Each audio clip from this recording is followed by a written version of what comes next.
Welcome again to everyone here at HTB Brompton Road. Welcome to all of you joining us from the other HTB sites and to all of you joining us online today. So thrilled to have you with us.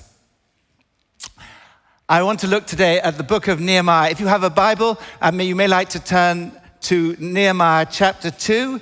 It's page 487 in the church Bibles, but the verses will also come up on the screen. What happened in the book of Nehemiah took place in the year 445 BC.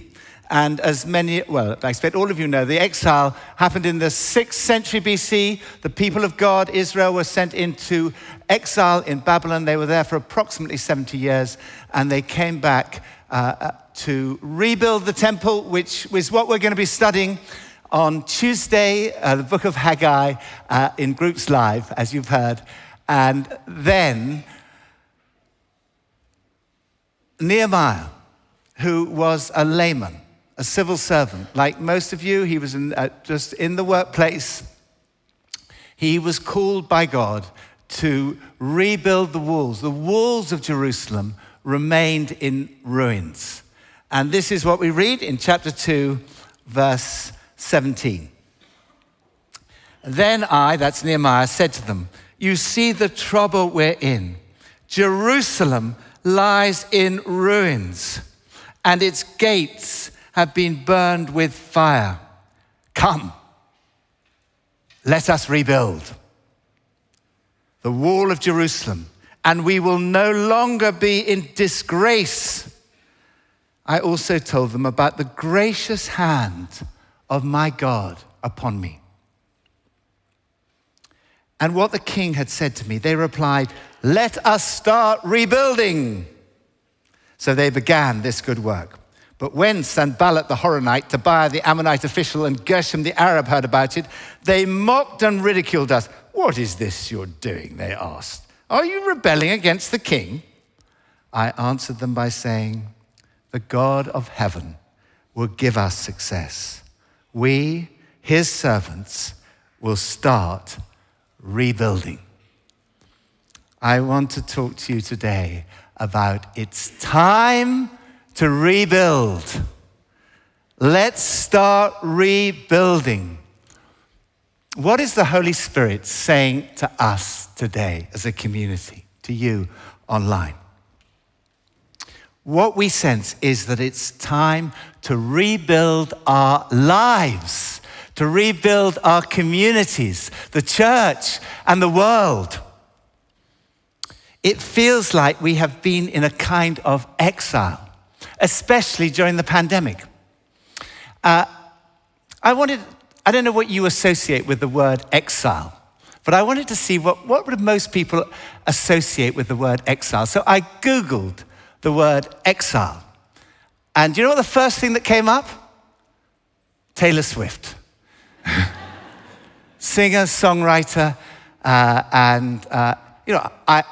had heard of Taylor Swift, you'd be surprised to know. But what I hadn't realized is how many followers she has. Do you know, even just on Instagram, she has 180 million followers. Swifters, they're called. I don't think I qualified to be a Swifter yet, but I love the words of her song called Exile. She wrote it during the pandemic. And she writes this: "Now I'm in exile. You're not my homeland anymore." So what does the Bible mean by the word exile? It means disruption, trauma, loss of the life we've been used to. It means heightened anxiety, increased fear, sadness, trouble, devastation, ruins, a sense of failure, self-doubt, defeat. I don't know about you, but I can relate to that. Perhaps you can relate to some of those things. The pandemic has devastated so many lives. There's been the physical crisis, physical health crisis. There's been a financial crisis. Some people have lost jobs. Some people have lost businesses. But there's also been a mental health crisis. an increase of anxiety, depression, the loss of the life we knew, loss of holidays, loss of routines, loss of freedom. And before we had the opportunity to get away for holiday over the summer, I reached a point which I don't think I've ever reached before in my life. I've been very tired before, but I've never reached a point where I was actually close to exhaustion. And I don't think it was my age. I read an article in The Week which says, now middle age starts at 60. So actually, I'm just emerging from youth. And it'll be many years before I'm old. So it wasn't that, but it was something about this exile that I think so many of us have experienced. And the question that I want to ask today is, what can we learn from the book of Nehemiah about how to cope? What have I learned? Here's the first thing I've learned, and the first thing that we see in the book of Nehemiah: the pace of grace.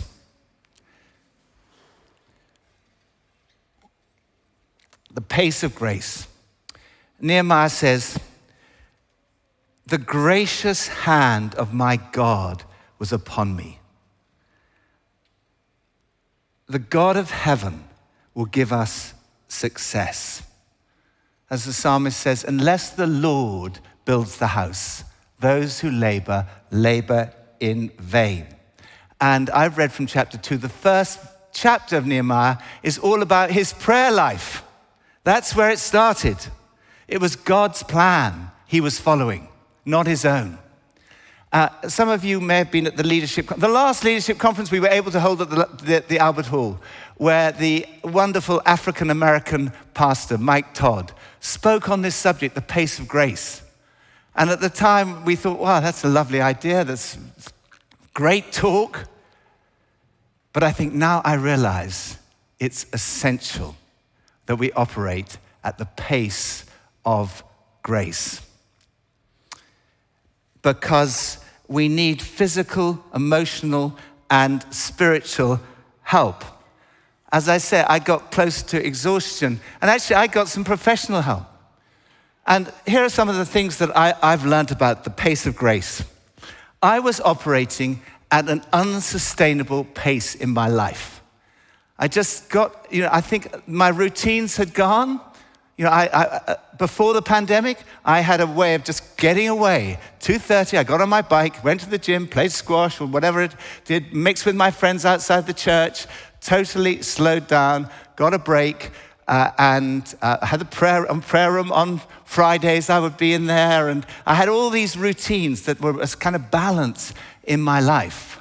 But with the pandemic, I just started operating sort of unconsciously at an unsustainable pace, because I thought I wasn't working that hard because I wasn't traveling that much, but actually everyone knew that I was here, so they were all asking me to do things, and eventually I found myself just everything was in seconds. Like, you have 30 seconds to clean your teeth. You have 1.5 minutes to shave, 8 minutes to get breakfast. Oh no, the doorbell. That's another 15 seconds. I've got to go and answer the Amazon's around. It's like, this is a crazy way to lead your life. Plus, I have to confess to you, I was breaking one of the commandments. Don't guess which one. I'll tell you, it's the commandment to take a day off. Not every week I broke the fourth commandment, but I did from time to time, because I was trying to take Saturdays off, and there were weddings and funerals and alpha weekends, and I wasn't getting another day off. So I have resolved that I'm going to try to operate at the pace of grace from now on. So I have resolved to take a day off. Hey, I'm going to do a 6-day week. So if I can't get Saturday off, I'll take Friday off. And if I can't get Friday off, I'll take Monday off. Shocking, Monday off. But I want to operate at the pace of grace. And I want to encourage all of you to operate at the pace of grace. to reestablish regular patterns in your lives if you've lost them. And,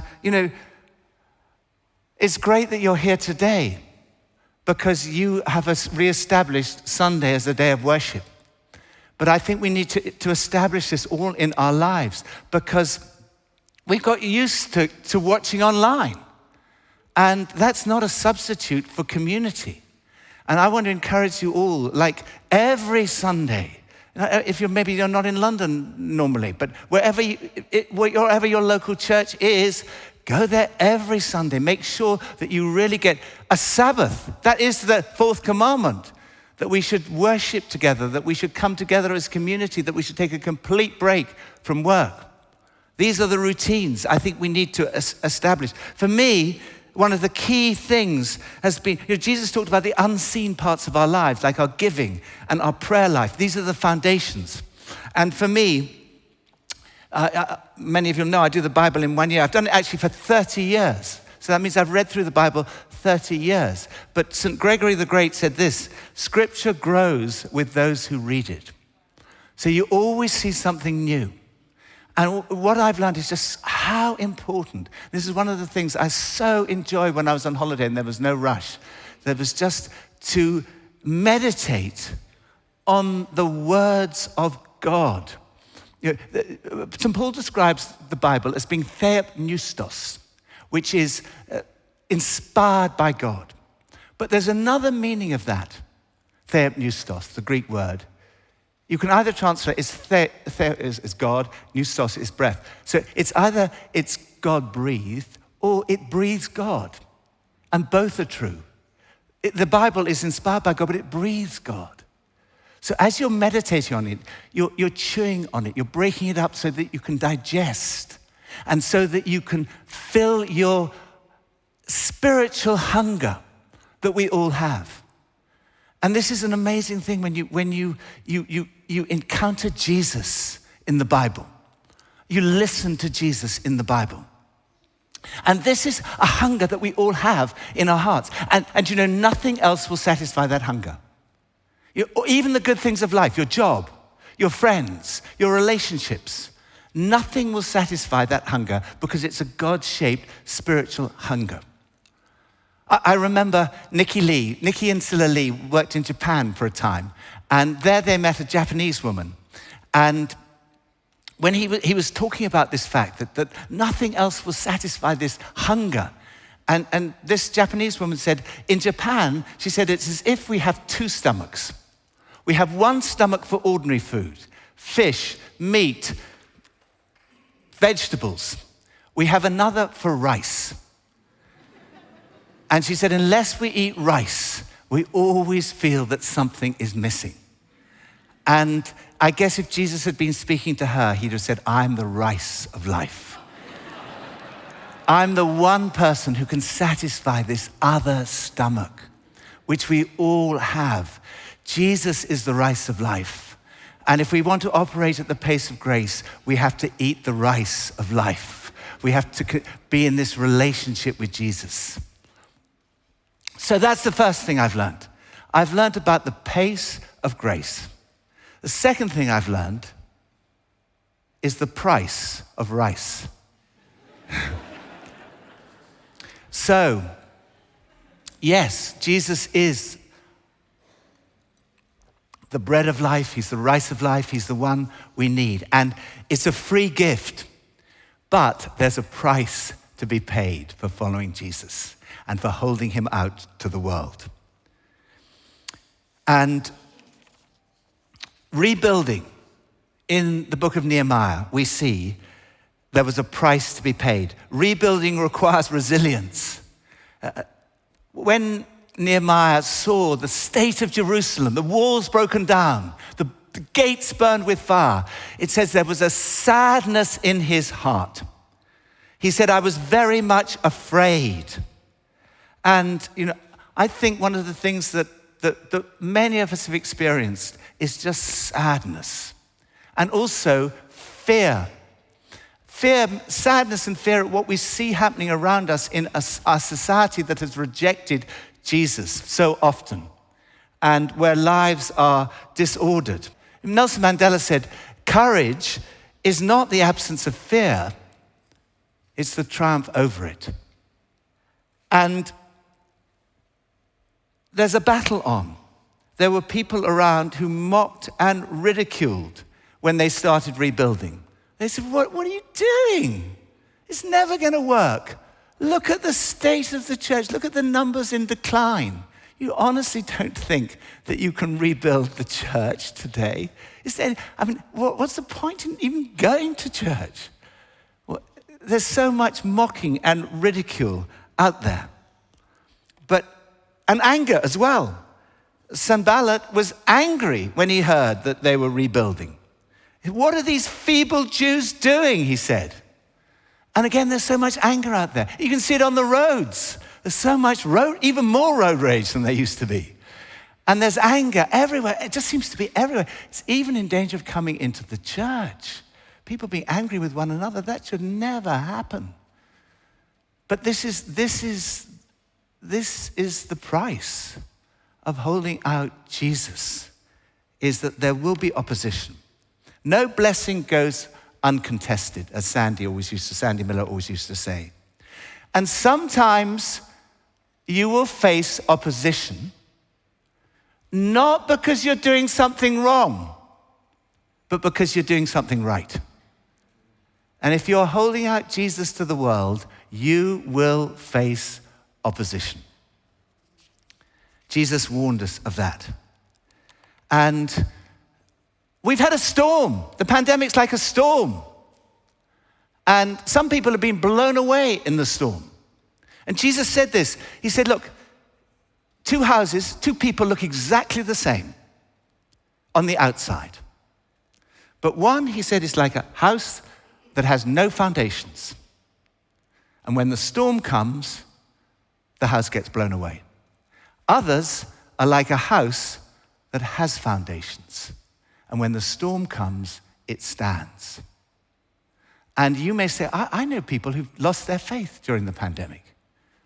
Well, that's what Jesus said would happen. But there are others who have stood. The fact that you're here today, the fact that you're at Onslow Square or Courtfield Gardens or wherever you are, shows that you are still standing. You're one of the houses that have stood the test. Some people have been blown away, but others are coming into the kingdom at this time. And loads of people have come to faith during the pandemic. It was exciting to be here on Wednesday at Alpha. Restarting after nearly 2 years. We started again in person in the church. Isn't that exciting? Yeah.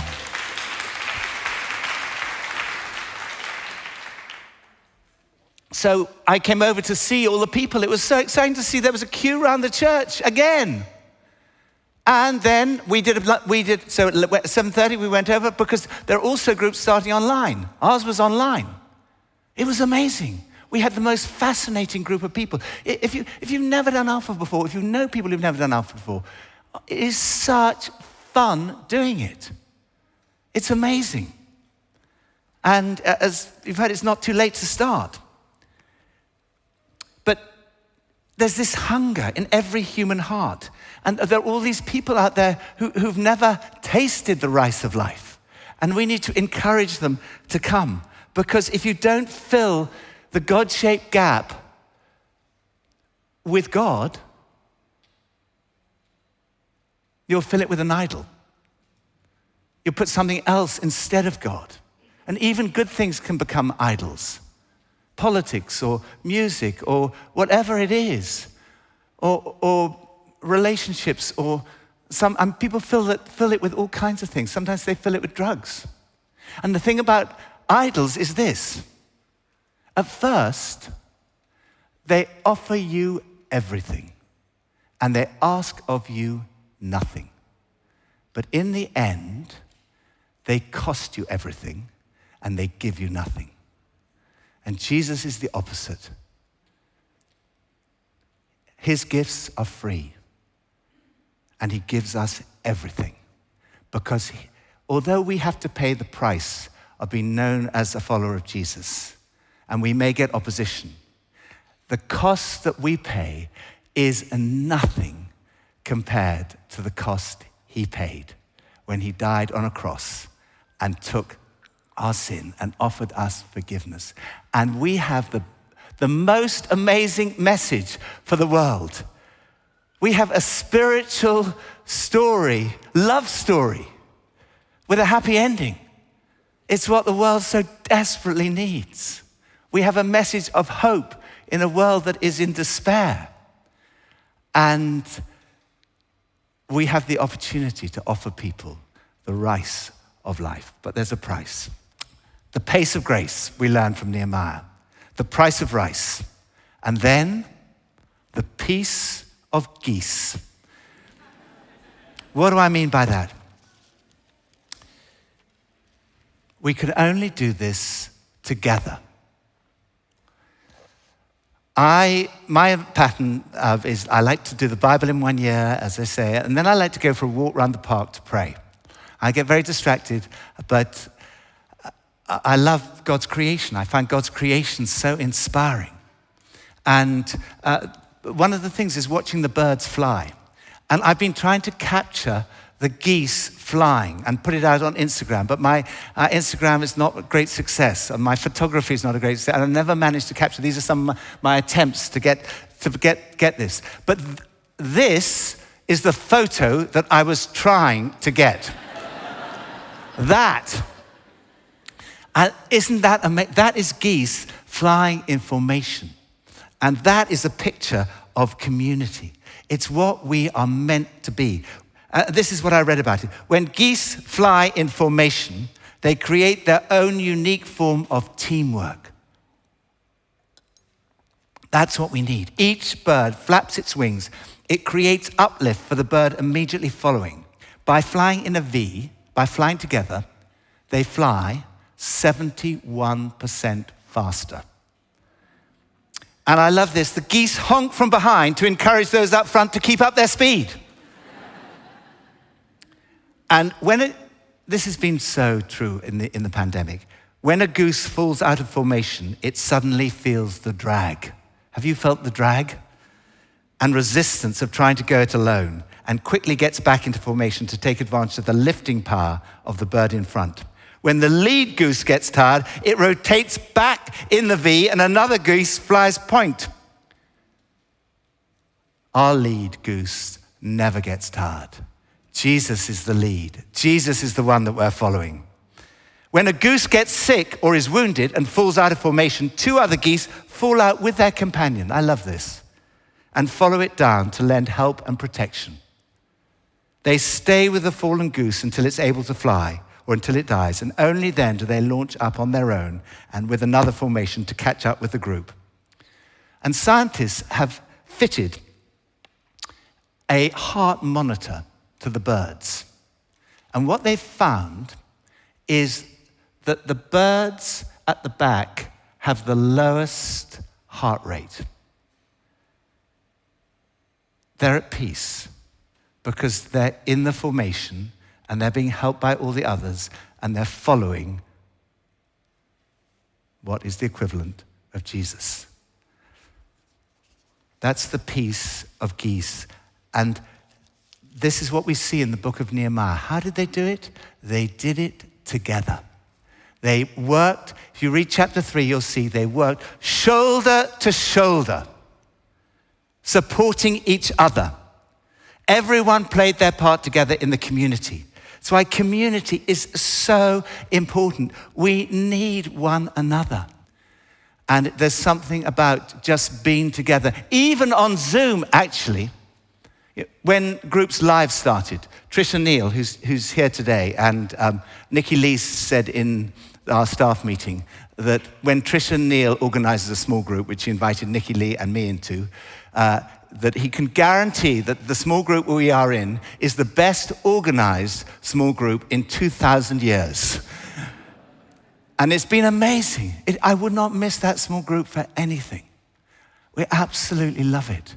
And although we only started meeting for Groups Live, we've continued meeting throughout because it's so good to laugh together, to cry together, to have fun together, to support one another, to be shoulder to shoulder, to fly in formation.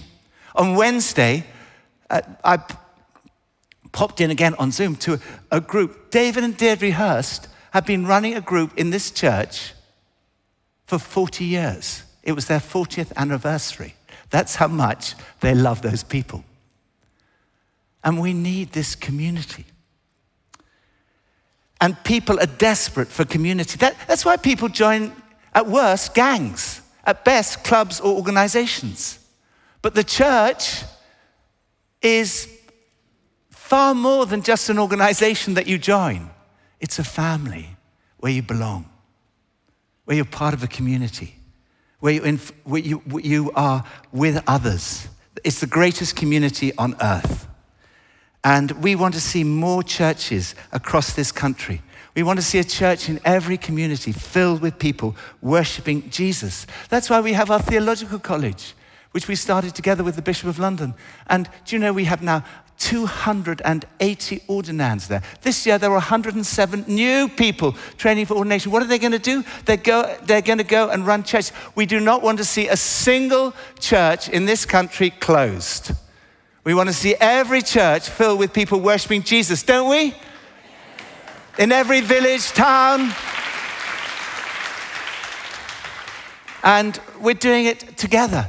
And you know, we've planted 20, even in the pandemic, in our little network, we planted 21 new churches in cities up and down the country.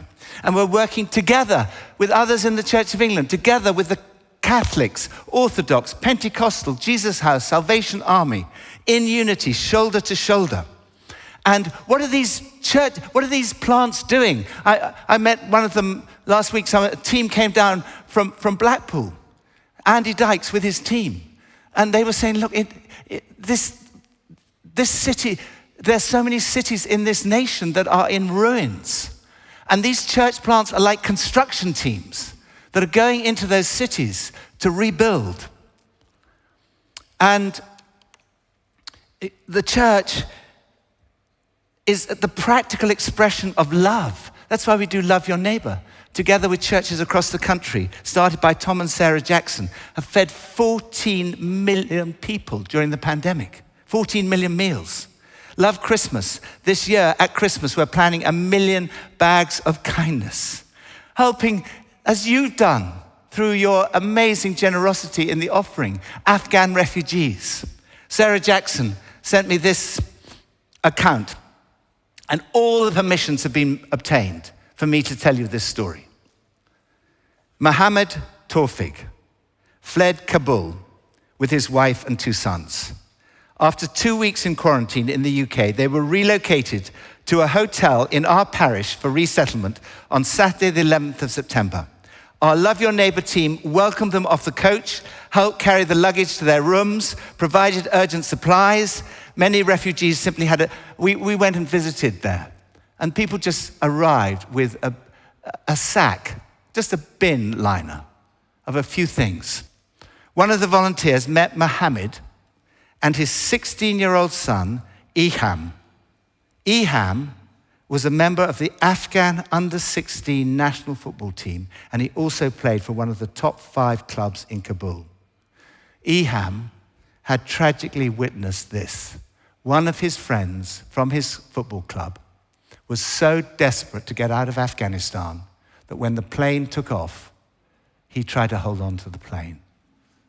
And you may have read about it in the papers. He fell and was killed.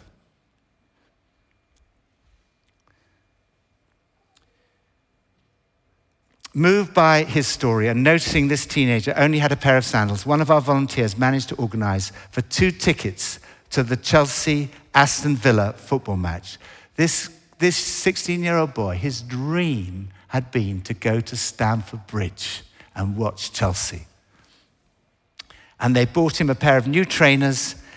We have a photo of the father and son at Stamford Bridge. Father, yeah, isn't that amazing?